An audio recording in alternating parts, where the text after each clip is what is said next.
Bonjour à toutes et tous et bienvenue dans Parlons-en. Voici les titres de ce jeudi. 5 mois de présidence Trump dans un monde incertain. Une union divisée face à un monde en crise après une semaine diplomatique intense.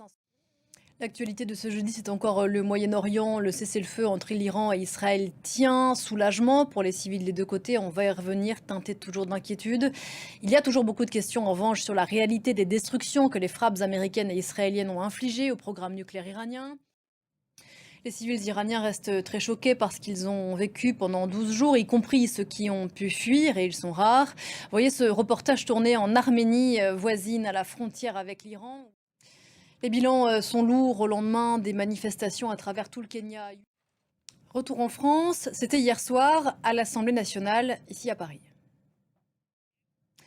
Est-ce que vous vous êtes aperçu qu'il pleuvait dans l'hémicycle, lance le Premier ministre François Bayrou au président de séance, alors que de la pluie, effectivement, était entrée dans la salle. Problème d'étanchéité au Palais Bourbon et orage dans toute la France. Il a beaucoup plu ces dernières heures, après la vague de chaleur de ces derniers jours. Des orages parfois très violents qui ont coûté beaucoup plus sérieusement la vie à 2 personnes, dont un adolescent. La journée internationale contre l'abus et le trafic de drogue, c'est aujourd'hui 26 juin. Des substances qui tuent des centaines de milliers de personnes chaque année dans le monde et permettent à ceux qui les vendent de gagner des fortunes.